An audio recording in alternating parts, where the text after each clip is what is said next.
I call the honourable member, Dr. Rajin Prasad.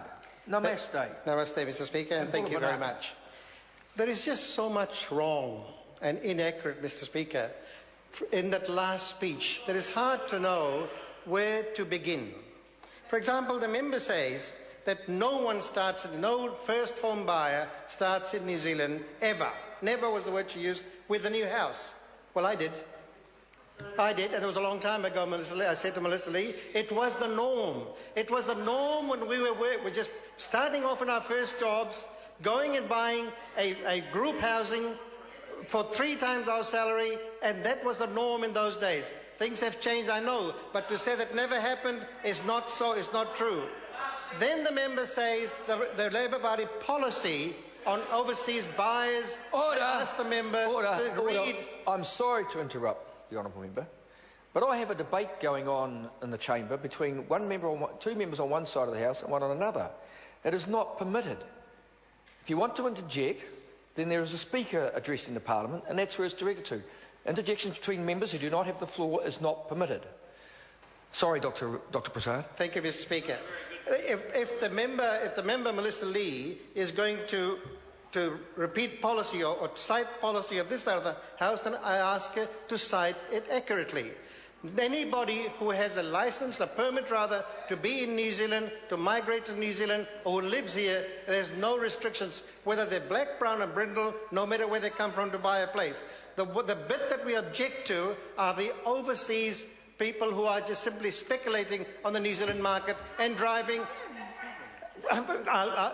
If the member just zips it for a minute, I'll tell her how. Zip it and I'll tell you how, Melissa Lee. None of those contracts would be approved if the lawyers could not guarantee that they qualified. None of them. It would not happen, I say to Melissa Lee. So instead, before calling this side of the House xenophobic, I asked that member to interrogate her own sense of understanding of policy. The third point that member makes, in a really insulting way, as the bean count of this side of the House, I asked the member to listen. Please listen. The member might learn something. The member has said, and many members on that side have said, Mr. Speaker, repeatedly, that this side of the House does not know how to do arithmetic. Because a piece of land costs $300,000, then that member says it's not possible to build a house and land package for $300,000. Now, that member is making one fatal assumption. That is that you can only build one house on one piece of land. And John Banks should know better. That you can go high, you can have multiple units. How many countries have you seen the members seen this in? Because the whole plan is about going up. You're using 6 stories according to this bill. 6 stories according to this bill. John Banks should read the bill because the member hasn't. So that's just 3 points that Melissa Lee makes. You know, whenever Melissa Lee speaks in the House, she does make so many fatal errors that one could make the whole speech based on just those errors. And insulting, Melissa, believe insulting. Please don't do that. And if the member stops doing that, then I won't have to retort in this way, because it always happens, Mr. Speaker. This particular bill, Mr. Speaker, is based on a theory. The theory is that if we made more land available and we addressed planning procedures, that this will produce 2 results: more houses and more affordable houses.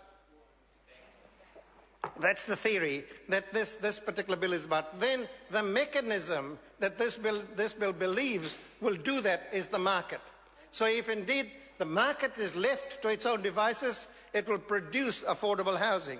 Now, this is believed to be the perfect mechanism by members on that side of the House. Well, it's a failed model. The market model does not apply comfortably in the housing area, which is why the problems have been created. John Banks should know that it's not being silly, it's a fact. If that member is going to argue for the market model in its entirety, then that member is in cuckoo land. In cuckoo land, because we would not need any laws to reduce the market to be civil and work properly. That's why we have rules, Mr. Banks. The market is not a perfect model. If the market worked, then why is the housing in such a mess today? It does not work as a perfect model. It will not create affordable housing. It did in the time when I bought my first home that Melissa Lee knows nothing about. But it does not work now, which is why it needs to be fixed. But these provisions will not fix them. Now, there are a whole range of things that need to be brought together to address the housing crisis of New Zealand. This bill brings some of them together, I agree, and we've acknowledged that. Making more land available is important. But what we argue against is that it will not work unless all of those other things are also addressed. And some are, and some are not. Cost of materials, access to capital, tax treatment of housing speculation, development of the workforce in this particular area, to engage in big bill. Look at the problems, Mr. Speaker, we have in Christchurch at the moment. The Minister speaks about how the number of housing that's planned and being built by this government is so impressive. The bulk of that is in Christchurch. The bulk of this, because they have to be built. They're funded by insurance, and there are no choices. Now, the government cannot take credit for the earthquake and all of that as well. That just happened to be the case. Any government would do that. But fundamentally this side of the House has argued is that there is a major need for affordable housing, and a comprehensive approach would address this. Mr. Banks goes like this. This will not. What is what? Well, if the member would have been listening, the member would have known that what they are. Clearly, the member does not know what they are. So why all of a sudden this government has become interested in housing? Because up until quite recently it wasn't. The genesis of this bill really is Labour's Kiwi Build program.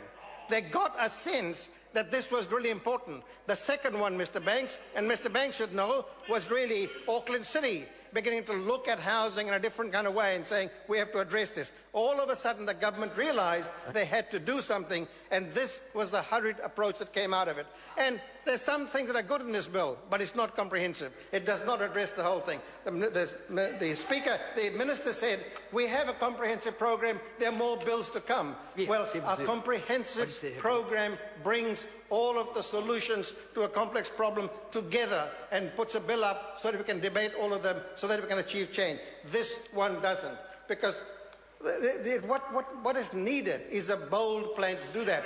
Maurice Williamson, I knew Maurice Williamson was to say something, and he is an intelligent member.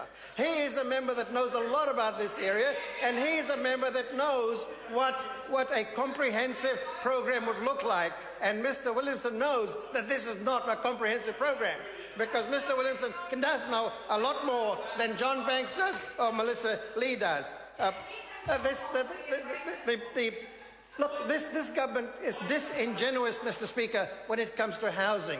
Because if the government was really sincere, when I say to my dear friend from Hamilton,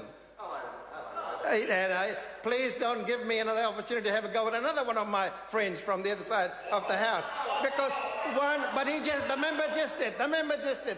Because when Hobson, thank you, Mr. Speaker, when Hobsonville came up, Hobsonville was there. You know, Mr. Speaker, the government takes the credit. Now, look, we're building Hobsonville. No, they're not generous enough to acknowledge that the grunt work for Hobsonville was done by a Labour government. It was all put in place by a Labour government. They just happened to be in government when the time has come for the houses to come on stream. But what was the first thing they did? The first thing they did was to make sure there would be no affordable houses there. None. Because what they did not want the average working class person to go to John Key's Electric. So what they did, and now they regret it, but I wish they'd apologise for it, that if they'd allowed that to happen, Hobsonville as designed would have produced affordable housing. And it would have been a much better program. But no, in the zest to keep the people separated, or keep the poor where they belong, or keep the average wage people in some other place, they actually put them out. Now they've got some social affordable houses. What? I think it's 7 or 8 or something, real small ones. Who's going to live there? Maybe that student that Melissa Lee was talking about. So here again, the program for affordable housing is not there. Mr. Speaker, the last point I want to make was this. When the Minister in the committee stage of this bill said we have social housing, affordable housing is now mentioned. Yes, it is. In the amended bill, clause 15(2)(a) does mention it. And by order in council, the government can do something with this. When we asked the Minister to explain to us in the committee stages what this meant, he did not take one call. He did not want to explain something. So this is just, something is just put in there. This is not a bold plan. It will not work. We would have loved to have supported a housing program, but we will not be supporting this one. Thank you, Mr. Speaker. Thank you. I call the honourable member, Materia Turei. Tēnā koe, Ms. Turei. Tēnā koe, Mr. Speaker.